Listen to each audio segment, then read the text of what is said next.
भारत माता की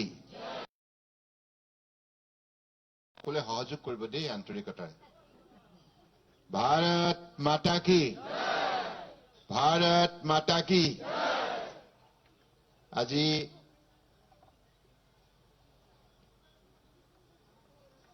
এই দক্ষিণ গুৱাহাটী মণ্ডলৰ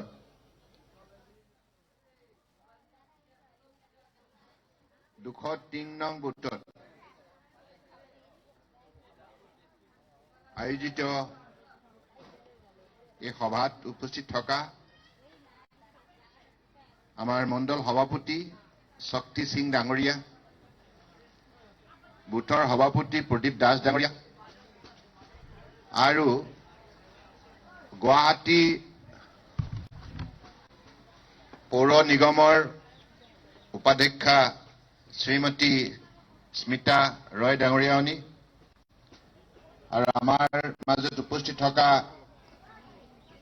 শ্ৰদ্ধেয় শান্তানু ভৰালী ডাঙৰীয়া, দেৱান ধ্ৰুৱজ্যোতি মৰল ডাঙৰীয়া, সুজিত বিশ্বাস ডাঙৰীয়াৰ জিলাৰ নাগলা চন্দ্ৰভান গাঁৱত জন্ম হৈছিল আৰু তেখেতে জীৱন কালত তেখেতৰ মহৎ কাৰ্যপন্থাৰ যোগেদি যি উল্লেখযোগ্য ভাৰতীয় সমাজ ব্যৱস্থাত অৱদান আগবঢ়ালে,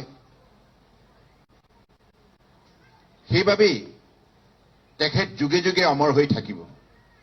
আমাৰ আদৰ্শ হিচাপে ভাৰতীয় সমাজ ব্যৱস্থাক বিশ্বৰ বুকুত শক্তিশালী ৰূপত মূল্যবোধৰ আধাৰ প্ৰতিষ্ঠা কৰাত পণ্ডিত দীনদয়াল উপাধ্যায় ডাঙৰীয়াই যি উল্লেখযোগ্য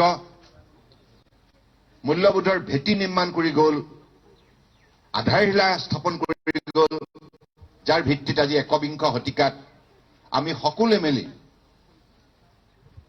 ভাৰতবৰ্ষক বিশ্বৰ শ্ৰেষ্ঠ ৰাষ্ট্ৰ হিচাপে প্ৰতিষ্ঠা কৰাৰ দিশত পৰম শ্ৰদ্ধাৰ প্ৰধানমন্ত্ৰী মোদী ডাঙৰীয়াৰ নেতৃত্বত আমি অগ্ৰসৰ হৈছো।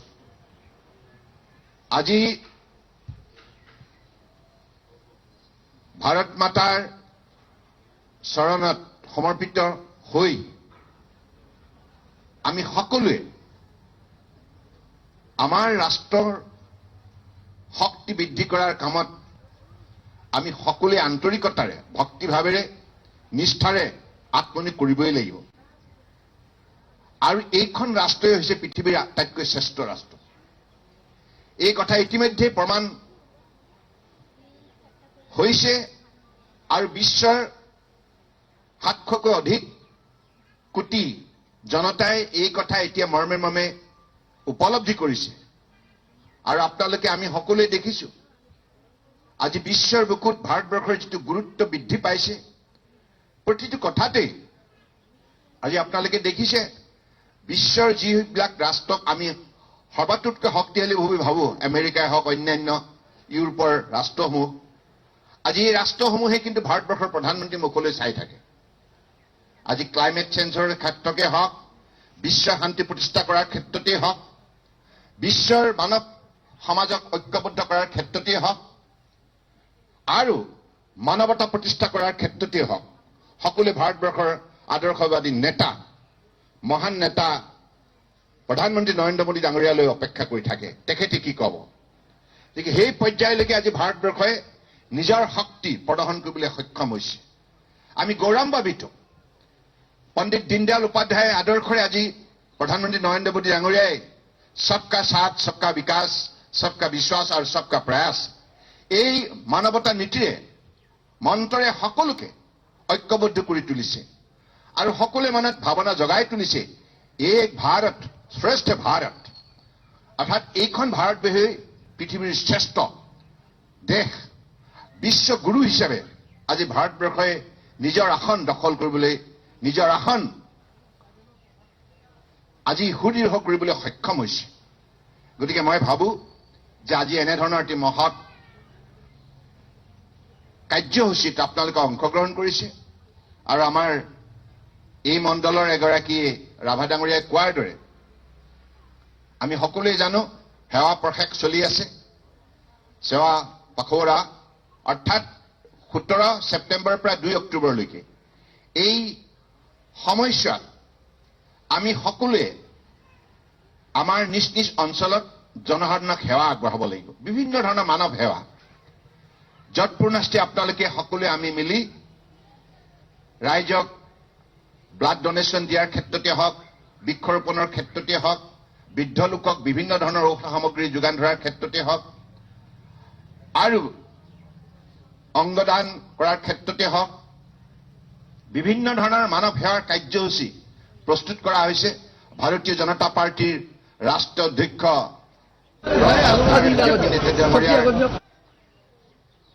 আজি তেখেতৰ নিৰ্দেশত সমগ্ৰ ভাৰতবৰ্ষতে ভাৰতীয় জনতা পাৰ্টিৰ কাৰ্যকৰ্তাসকলে জনসাধাৰণক আস্থাৰ বিশ্বাস লৈ কাৰ্যসূচী পালন কৰিছে। আৰু আমি সকলোৱে জানো পৰম শ্ৰদ্ধাৰ প্ৰধানমন্ত্ৰী নৰেন্দ্ৰ মোদী ডাঙৰীয়াই প্ৰধানমন্ত্ৰী হিচাপে কাৰ্যভাৰ গ্ৰহণ কৰোঁতে 2014 চনত কৈছিল যে মই প্ৰধান মন্ত্ৰী হিচাপে নহয়, প্ৰধান সেৱক হিচাপে দেশ সেৱা কৰিবলৈ আহিছো। ভাৰত মাতাক মই সমৰ্পিত ভাৱনাৰে সেৱা কৰিবলৈ আহিছো।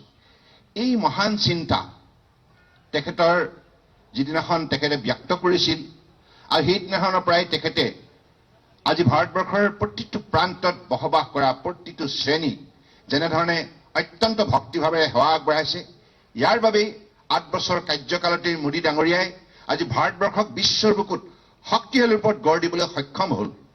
আজি যিখন ভাৰতবৰ্ষৰ একালত পৰাধীনতাৰ চিন্তাৰে তেখেতসকল এটা সময়ত পৰিচালিত হৈছিল, সেইখন ভাৰতবৰ্ষই আজি তাৰিখত কিন্তু স্বাধীন চেতিয়া মন লৈ আত্মনিৰ্ভৰ ভাৰত নিৰ্মাণ কৰাৰ ক্ষেত্ৰত সংকল্প গ্ৰহণ কৰিছে। এইটো সম্ভৱ হৈছে কেৱল পৰম শ্ৰদ্ধাৰ মোদী ডাঙৰীয়াৰ বলিষ্ঠ নেতৃত্বত, আদৰ্শগত নেতৃত্বত। যে যিখন ভাৰতবৰ্ষই একালত দুৰ্বল ৰাষ্ট্ৰ হিচাপে পৰিগণিত হৈছিল কংগ্ৰেছৰ কাৰ্যকালত তেখেতলোকৰ দুৰ্বল নেতৃত্বৰ বাবে, ভ্ৰষ্টাচাৰী আৰু দুৰ্নীতি নীতিৰ বাবে, কিন্তু আজি তাৰিখত মোদী ডাঙৰীয়াৰ সততা, নিষ্ঠা, আন্তৰিকতা, কঠোৰ পৰিশ্ৰম, জ্ঞান, ভক্তি, ইয়াৰ যোগেদি তেখেতে যিখিনি মহৎ সেৱা ভাৰতবৰ্ষৰ জনগণৰ বাবে আগবঢ়ালে, দিনে নিশাই কষ্ট কৰিলে সতীৰ্থসকলক লৈ, সকলোকে আস্থা আৰু বিশ্বাসত লৈ, ইয়াৰ ফলত আজি ভাৰতবৰ্ষই বিশ্বৰ 5ম শক্তিশালী অৰ্থনৈতিকভাৱে সবল ৰাষ্ট্ৰ হিচাপে নিজৰ চিনাকি দাঙি ধৰিবলৈ সক্ষম হ'ল। আজি আনন্দৰ কথা, মোদী ডাঙৰীয়াৰ নেতৃত্বত আজি আমি ইউনাইটেড কিংডমতকৈ ওপৰৰ স্থান দখল কৰিবলৈ সক্ষম হলো। যি এটা সময়ত ইংলেণ্ডে বা ইংৰাজসকলে আমাক ৰাজত্ব কৰিছিল, সেই দেওনা আমি পাৰ হৈ গলো। এতিয়া ইংৰাজৰ স্থান আমাতকৈ তলত। আপোনালোকে দেখিছে কিছুদিনৰ আগতে কেনেধৰণৰ বিশ্বৰ বুকুত এই কথা প্ৰকাশ পাইছে। ভাৰতবৰ্ষৰ প্ৰথম 5ম শক্তিশালী অৰ্থনৈতিক ৰাষ্ট্ৰ হিচাপে নিজৰ স্বীকৃতি বুটলিবলৈ সক্ষম হৈছে। ইমান কম সময়ৰ ভিতৰত নিখুঁত নেতৃত্বৰ বাবে, তেখেতৰ সবল নেতৃত্বৰ বাবে, সততাৰ নিষ্ঠাৰে কৰা কামৰ বাবে, সুশাসন পদ্ধতিৰ বাবে আজি ভাৰতবৰ্ষত বৈপ্লৱিক পৰিৱৰ্তন ভাৰতবৰ্ষৰ জনগণে বুটলিবলৈ সক্ষম হৈছে। ইয়াৰ ফলত সকলো শ্ৰেণীৰ ৰাইজে নিজৰ জীৱন সুন্দৰভাৱে সজাই তোলাৰ সুযোগ লাভ কৰিছে। গতিকে মই ভাবো যে আগন্তুক দিনত আমি সকলো মিলিত প্ৰচেষ্টাৰে নিশ্চিতভাৱে মাননীয় প্ৰধানমন্ত্ৰী ডাঙৰীয়াই যি আমাক লক্ষ্য স্থিৰ কৰি দিছে, অমৃত কাল অৰ্থাৎ 2047ত ভাৰতবৰ্ষই স্বাধীনতা লাভ কৰা 100 বছৰ হ'ব। আৰু এতিয়াৰ আমি সকলোৱে দিনে নিশাই কষ্ট কৰি ভাৰতবৰ্ষক আত্মনিৰ্ভৰ ৰাষ্ট্ৰ হিচাপে আমি গঢ়ি তুলিব লাগিব। আৰু তেতিয়াহে ভাৰতবৰ্ষই নিশ্চিতভাৱে থকা দৃঢ়তা, এই কথাবিলাক শক্তিশালী প্ৰতিষ্ঠা কৰিবলৈ আমি সক্ষম হ'ম। সেইবাবে সকলোকে আহ্বান জনাইছো। আজি পণ্ডিত দীনদয়াল উপাধ্যায় ডাঙৰীয়াৰ আজি এই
बोलो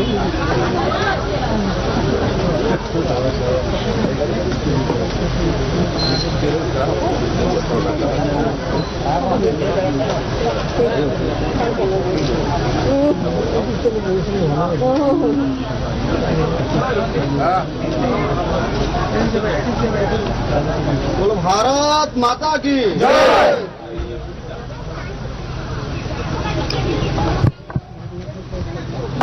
मोबाइल बस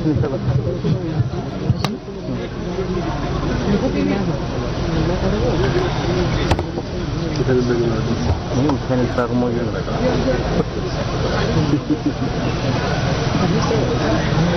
मोबाइल भी क्या कुछ था ठीक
के बारे में भी सोच सकते हैं कि इनमें से हर एक को किस नाम से बुलाया जाए।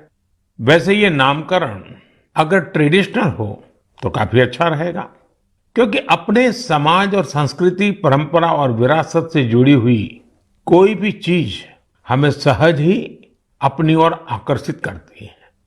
यही नहीं, आप ये भी बताएं आखिर इंसानों को एनिमल्स के साथ कैसे बिहेव करना चाहिए। हमारी फंडामेंटल ड्यूटीज में भी तो रिस्पेक्ट फॉर एनिमल्स पर जोर दिया गया है।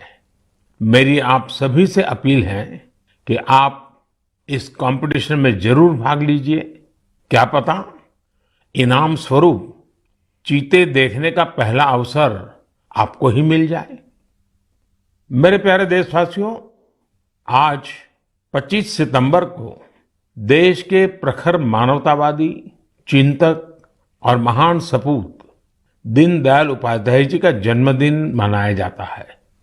किसी भी देश के युवा जैसे जैसे अपनी पहचान और गौरव पर गर्व करते हैं, उन्हें अपने मौलिक विचार और दर्शन उतने ही आकर्षित करते हैं। दीनदयाल जी के विचारों की सबसे बड़ी खूबी यही रही है, उन्होंने अपने जीवन में विश्व की बड़ी बड़ी उथल पुथल को देखा था। वो विचारधाराओं के संघर्षों के साक्षी बने थे।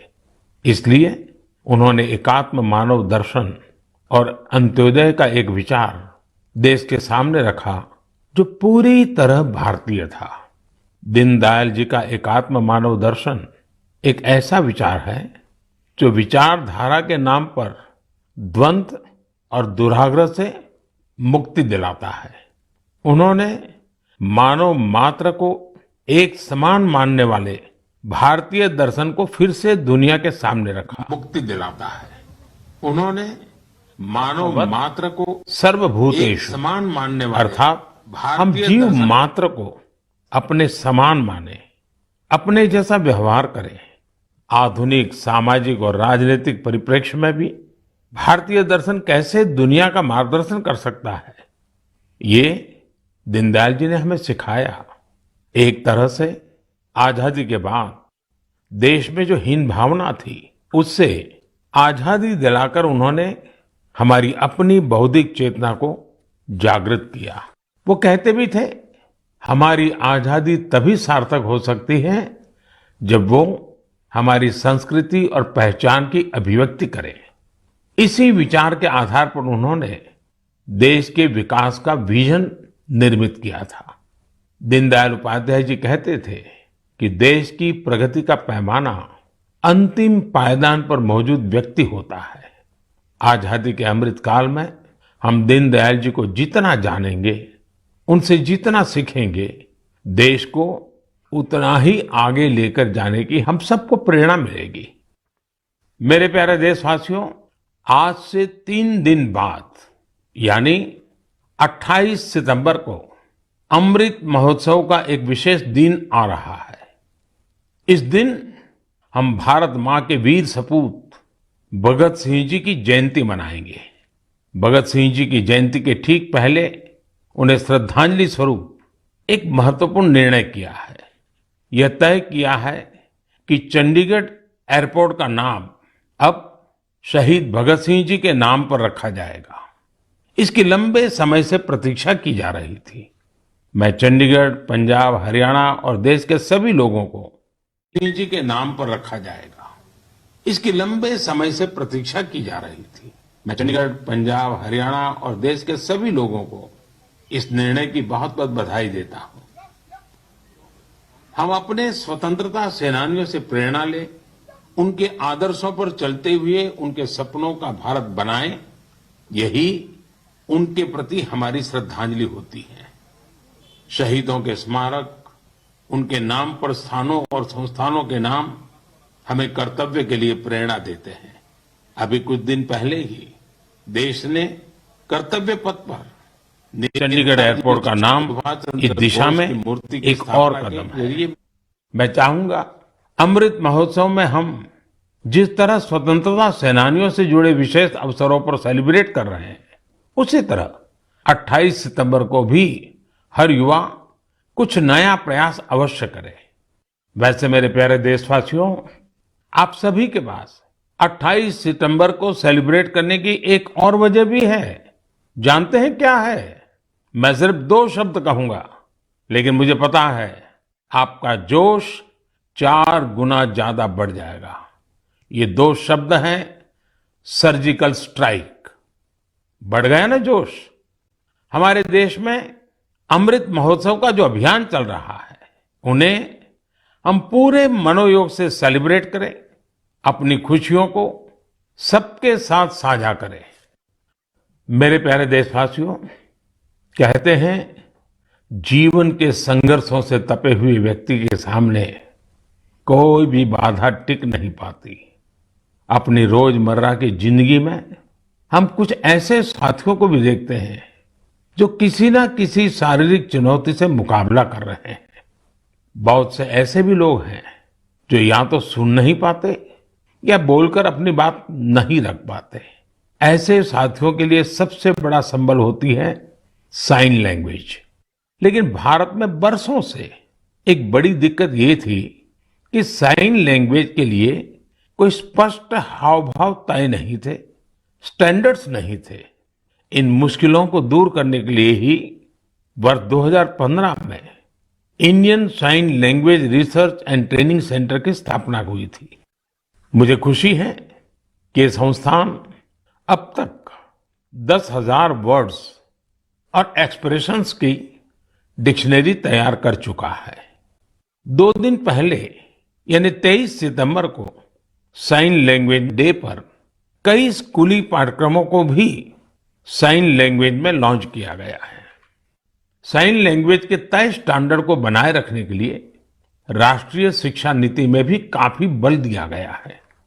साइन लैंग्वेज की जो डिक्शनरी, साइन लैंग्वेज के तय स्टैंडर्ड को बनाए रखने के लिए राष्ट्रीय शिक्षा नीति में भी काफी बल दिया गया है। साइन लैंग्वेज की जो डिक्शनरी बनी है, उसके वीडियो बनाकर भी उनका निरंतर प्रसार किया जा रहा है। YouTube पर कई लोगों ने, कई संस्थानों ने इंडियन साइन लैंग्वेज में अपने चैनल शुरू कर दिए हैं। यानी 7-8 साल पहले साइन लैंग्वेज को लेकर जो अभियान देश में प्रारंभ हुआ था, अब उसका लाभ लाखों मेरे दिव्यांग भाई बहनों को होने लगा है। कर पाती थी हरियाणा, लेकिन रहने वाली 2018 में साइन लैंग्वेज की ट्रेनिंग लेने के बाद माँ बेटे दोनों का जीवन आसान हो गया है। पूजा जी के बेटे ने भी साइन लैंग्वेज सीखी और अपने स्कूल में उसने स्टोरी टेलिंग में प्राइज जीतकर भी दिखा दिया। इसी तरह टिंका जी की 6 साल की एक बिटिया है जो सुन नहीं पाती है। टिंका जी ने अपनी बेटी को साइन लैंग्वेज का कोर्स कराया था, लेकिन उन्हें खुद साइन लैंग्वेज नहीं आती थी। इस वजह से वो अपनी बच्ची से कम्युनिकेट नहीं कर पाती थी। अब टिंका जी ने भी साइन लैंग्वेज की ट्रेनिंग ली है और दोनों माँ बेटी अब आपस में खूब बातें किया करती हैं। इन प्रयासों का बहुत बड़ा लाभ केरला की मंजू जी को भी हुआ है। मंजू जी जन्म से ही सुन नहीं पाती है। इतना ही नहीं, उनके पेरेंट के जीवन में भी यही स्थिति रही है। ऐसे में मंजू जी जन्म से ही सुन नहीं पाती है। इतना ही नहीं, उनके पेरेंट के जीवन में भी यही स्थिति रही है। ऐसे में साइन लैंग्वेज ही पूरे परिवार के लिए संवाद का जरिया बनी है। अब तो मंजू जी खुद ही साइन लैंग्वेज की टीचर बनने का भी फैसला ले लिया है। तो मैं इसके बारे में मन की बात में इसलिए भी चर्चा कर रहा हूं ताकि इंडियन साइन लैंग्वेज को लेकर अवेयरनेस बढ़े। इससे हम अपने दिव्यांग साथियों की अधिक से अधिक मदद कर सकेंगे। भाई और बहनों, कुछ दिन पहले मुझे ब्रेल में लिखी हेमकोश की एक कॉपी भी मिली है। हेमकोश असमिया भाषा की सबसे पुरानी डिक्शनरीज में से एक है। यह 19वीं शताब्दी में तैयार की गई थी। इसका संपादन प्रख्यात भाषाविद हेमचंद्र बरुआ जी ने किया था। उसका ब्रेल एडिशन करीब 10,000 पन्नों का है और यह मैं इस 15 वर्षों से संवेदनशील भी प्रयास की अधिक में बहुत प्रकाशित होने जा रहा है। इसमें 1 लाख से भी अधिक शब्दों का अनुवाद होना है। मैं इस संवेदनशील प्रयास की बहुत सराहना करता हूं। इस तरह के हर प्रयास साथियों का कौशल और सामर्थ्य बढ़ाने में बहुत मदद करते हैं। आज भारत पैरा स्पोर्ट्स में भी सफलता के परचम लहरा रहा है। हम सभी कई टूर्नामेंट्स में इसके साक्षी रहे हैं। आज कई लोग ऐसे हैं जो दिव्यांगों के बीच फिटनेस कल्चर को जमीनी स्तर पर बढ़ावा देने में जुटे हैं। इससे दिव्यांगों के आत्मविश्वास को बहुत बल मिलता है। प्यारे देशवासियों, मैं कुछ दिन पहले सूरत की एक बिटिया अन्वी से मिला। अन्वी और अन्वी के योग से मेरी वो मुलाकात इतनी यादगार रही है कि उसके बारे में मैं मन की बात के सभी श्रोताओं को जरूर बताना चाहता हूं। अन्वी जन्म से ही डाउन सिंड्रोम से पीड़ित है और वो बचपन से ही हार्ट की गंभीर बीमारी से भी जूझती रही है। जब वो केवल 3 महीने की थी तभी उसे ओपन हार्ट सर्जरी से भी गुजरना पड़ा। इन सब मुश्किलों के बावजूद न तो अन्वी ने और न ही उसके माता पिता ने कभी हार मानी। अन्वी के माता पिता ने डाउन सिंड्रोम के बारे में पूरी जानकारी इकट्ठा की और फिर तय किया कि अन्वी की दूसरों पर निर्भरता को कम कैसे करेंगे। उन्होंने अन्वी को पानी का ग्लास कैसे उठाना, जूते के फीते कैसे बांधना, कपड़ों के बटन कैसे लगाना, ऐसी छोटी छोटी चीजें सिखाना शुरू किया। कौन सी चीज की जगह कहां है, कौन सी अच्छी आदतें होती हैं, ये सब कुछ बहुत धैर्य के साथ उन्होंने अन्वी को सिखाने की कोशिश की। बिटिया अन्वी ने तरह सीखने की इच्छा शक्ति दिखाई, अपनी प्रतिभा दिखाई। उससे उसके माता पिता को भी बहुत हौसला मिला। उन्होंने अन्वी को योग सीखने के लिए प्रेरित किया। मुसीबत इतनी गंभीर थी कि अन्वी अपने 2 पैर पर भी खड़ी नहीं हो पाती थी। ऐसी परिस्थिति में उनके माता पिताजी ने अन्वी को योग सीखने के लिए प्रेरित किया कि क्या ये मासूम बच्ची योग कर पाएगी। जब वो योग लेकिन कोच को भी सिखाने शायद वाली इसका कोच के अंदाजा पास नहीं गई, था। तो वे भी बड़ी दुविधा में थे कि क्या ये मासूम बच्ची योग कर पाएगी। लेकिन कोच को भी शायद इसका अंदाजा नहीं था कि अन्वी किस मिट्टी की बनी है। वो अपनी माँ के साथ योग का अभ्यास करने लगी और अब तो वो योग में एक्सपर्ट हो चुकी है। आज देश भर के कंपटीशन में हिस्सा लेती है और मेडल जीतती है। ने अन्वी को नया जीवन दे दिया। अन्वी ने योग को आत्मसात कर जीवन को आत्मसात किया। अन्वी के माता पिता ने मुझे बताया कि योग से अन्वी के जीवन में अद्भुत बदलाव देखने को मिला है।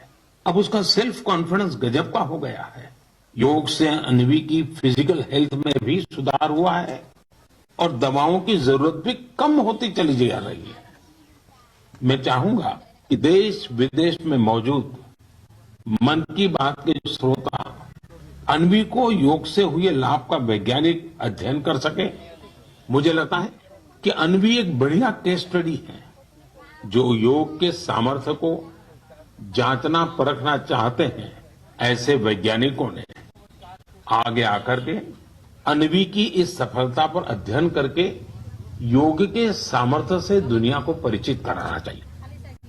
ऐसी कोई भी रिसर्च दुनिया भर में डाउन सिंड्रोम से पीड़ित बच्चों की बहुत मदद कर सकती है। दुनिया अब इस बात को स्वीकार कर चुकी है कि फिजिकल और मेंटल वेलनेस के लिए योग बहुत ज्यादा कारगर है। विशेषकर डायबिटीज और ब्लड प्रेशर से जुड़ी मुश्किलों में योग से बहुत मदद मिलती है। योग की ऐसी ही शक्ति को देखते हुए 21 जून को संयुक्त राष्ट्र ने अंतर्राष्ट्रीय योग दिवस मनाना तय किया हुआ है। अब यूनाइटेड नेशन संयुक्त राष्ट्र ने भारत के एक और प्रयास को रिकॉग्नाइज किया है, उसे सम्मानित किया है। ये प्रयास है वर्ष 2017 में शुरू किया गया इंडिया हाइपरटेंशन कंट्रोल इनिशिएटिव। इसके तहत ब्लड प्रेशर की मुश्किलों से जूझ रहे लाखों लोगों का इलाज सरकारी सेवा केंद्रों में किया जा रहा है। जिस तरह इस इनिशिएटिव ने अंतर्राष्ट्रीय संस्थाओं का ध्यान अपनी ओर खींचा है, वो अभूतपूर्व है। ये हम सबके लिए उत्साह बढ़ाने वाली बात है। लोगों का उपचार हुआ है, उनमें से करीब आधे का ब्लड प्रेशर कंट्रोल में है। मैं इस इनिशिएटिव के लिए काम करने वाले उन सभी लोगों को बहुत बहुत बधाई देता हूं, जिन्होंने अपने अथक परिश्रम से इसे सफल बनाया। साथियों, मानव जीवन की विकास यात्रा निरंतर पानी से जुड़ी हुई है, चाहे वो समंदर हो, नदी हो या तालाब। भारत का भी सौभाग्य है कि करीब 7,500 किलोमीटर से अधिक लंबी कोस्टलाइन के कारण हमारा समुद्र से नाता अटूट रहा है। यह तटीय सीमा कई राज्यों और द्वीपों से होकर गुजरती है। भारत के अलग अलग समुदायों और विविधताओं से भरी संस्कृति को यहां फलते फूलते देखा जा सकता है।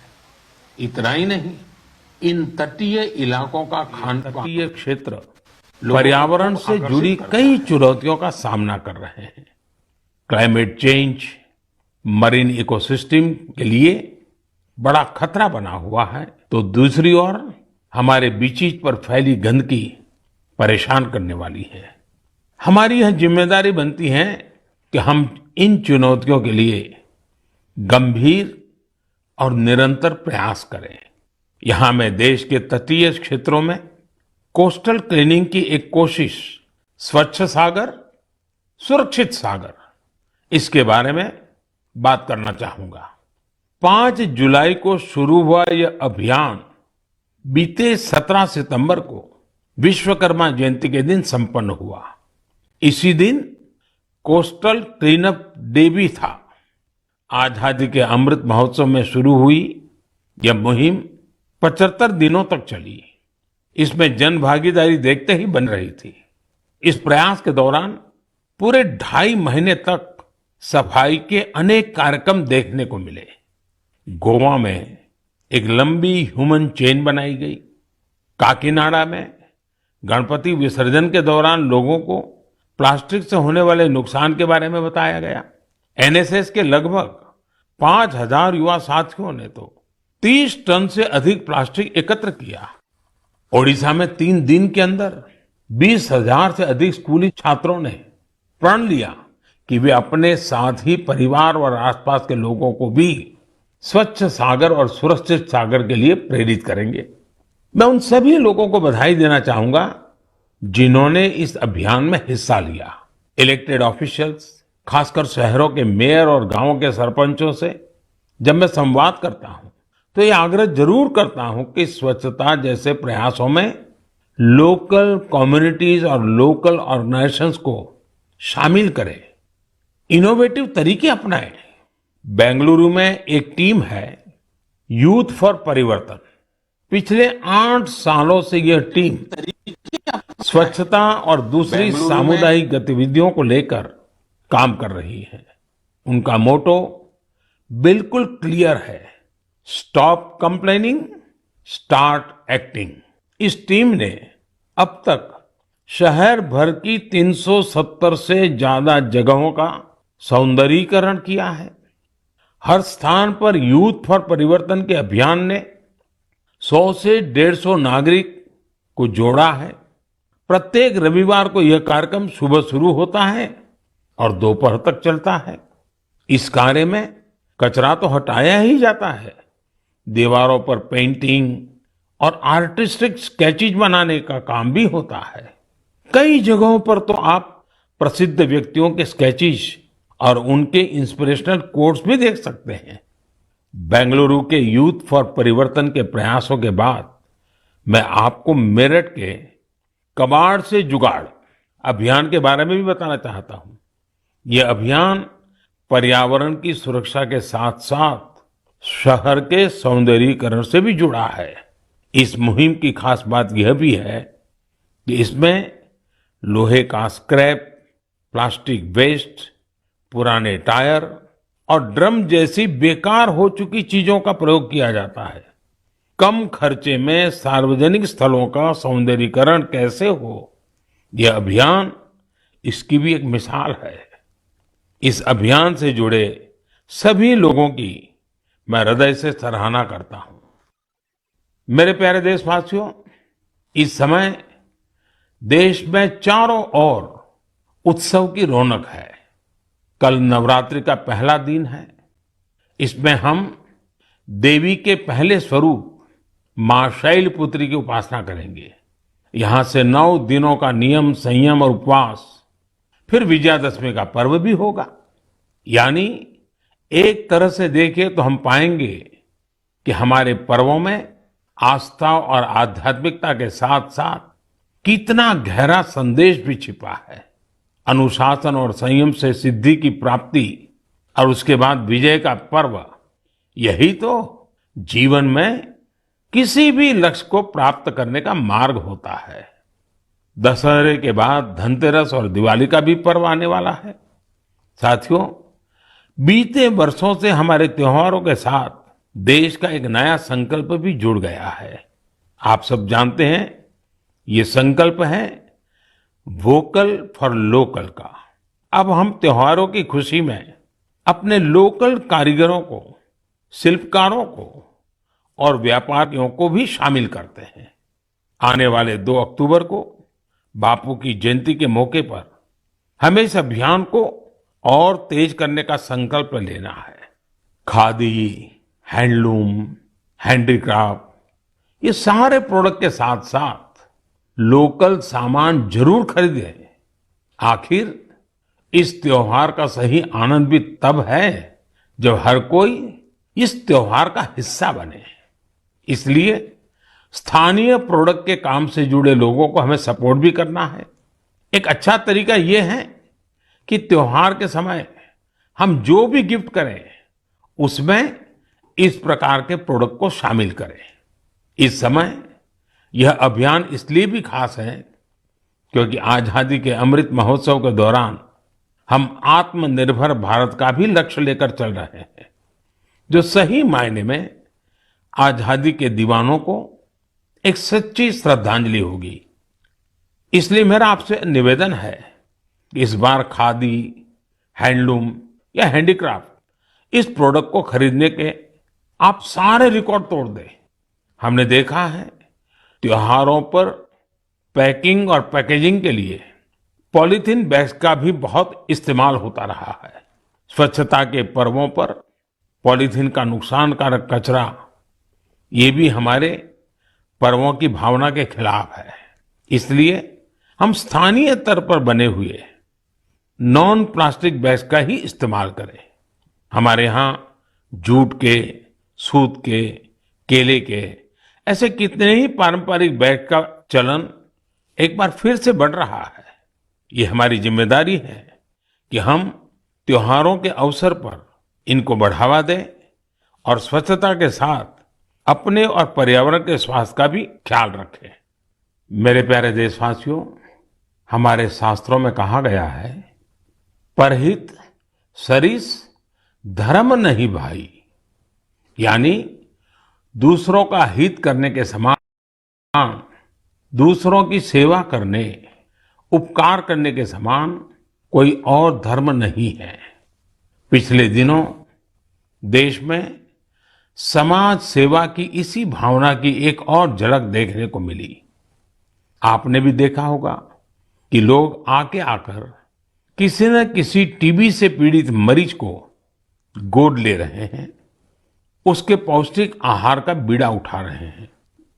दरअसल ये टीबी मुक्त भारत अभियान का एक हिस्सा है, जिसका आधार जन भागीदारी है, कर्तव्य भावना है। सही पोषण से ही सही समय पर मिली दवाइयों से टीबी का इलाज संभव है। मुझे विश्वास है कि जन भागीदारी की इस शक्ति से वर्ष 2025 तक भारत जरूर टीबी से मुक्त हो जाएगा। साथियों, केंद्र शासित प्रदेश दादरा नगर हवेली और दमन दीव से भी मुझे एक ऐसा उदाहरण जानने को मिला है जो मन को छू लेता है। यहाँ के आदिवासी क्षेत्र में रहने वाली जीनू रावतिया जी ने लिखा है कि वहां चल रहे गांव दत्तक कार्यक्रम के तहत मेडिकल कॉलेज के स्टूडेंट्स ने 50 गांवों को गोद लिया है। इसमें जीनू जी का गांव भी शामिल है। मेडिकल के ये छात्र बीमारी से बचने के लिए गांव के लोगों को जागरूक करते हैं, बीमारी में मदद भी करते हैं और सरकारी योजनाओं के बारे में भी जानकारी देते हैं। परोपकार की ये भावना गांव में रहने वालों के जीवन में नई खुशियां लेकर आई है। मैं इसके लिए मेडिकल कॉलेज के सभी विद्यार्थियों का अभिनंदन करता हूं।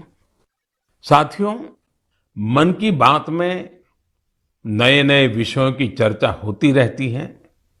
कई बार इस कार्यक्रम के जरिए हमें कुछ पुराने विषयों की गहराई में भी उतरने का मौका मिलता है।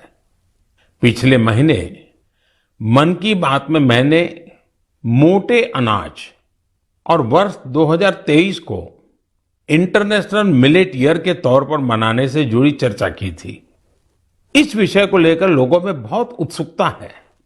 मुझे ऐसे ढेरों पत्र मिले हैं जिसमें लोग बता रहे हैं कि उन्होंने कैसे मिलेट्स को अपने दैनिक भोजन का हिस्सा बनाया हुआ है। कुछ लोगों ने मिलेट से बनने वाली पारंपरिक व्यंजनों के बारे में भी बताया है। ये एक बड़े बदलाव के संकेत है। लोगों के इस उत्साह को देखकर मुझे लगता है कि हमें मिलकर एक ई बुक तैयार करनी चाहिए, जिसमें लोग मिलेट से बनने वाले डिशेस और अपने अनुभवों को साझा कर सकें। इससे इंटरनेशनल मिलेट ईयर शुरू होने से पहले हमारे पास मिलेट्स को लेकर एक पब्लिक एनसाइक्लोपीडिया भी तैयार होगा और फिर इसे माईगोव पोर्टल पर पब्लिश कर सकते हैं। साथियों, मन की बात में इस बार इतना ही, लेकिन चलते चलते मैं आपको नेशनल गेम्स के बारे में भी बताना चाहता हूं। 29 सितंबर से गुजरात में नेशनल गेम्स का आयोजन हो रहा है। ये बड़ा ही खास मौका है, क्योंकि नेशनल गेम्स का आयोजन कई साल बाद हो रहा है। कोविड महामारी की वजह से पिछली बार के आयोजनों को रद्द करना पड़ा था। इस खेल प्रतियोगिता में हिस्सा लेने वाले हर खिलाड़ी को मेरी बहुत बहुत शुभकामनाएं। इस दिन खिलाड़ियों का उत्साह बढ़ाने के लिए मैं उनके बीच में ही रहूंगा। आप सब भी नेशनल गेम्स को जरूर फॉलो करें और अपने खिलाड़ियों का हौसला बढ़ाएं। अब मैं आज के लिए विदा लेता हूं। अगले महीने मन की बात में नए विषयों के साथ आपसे फिर मुलाकात होगी। धन्यवाद।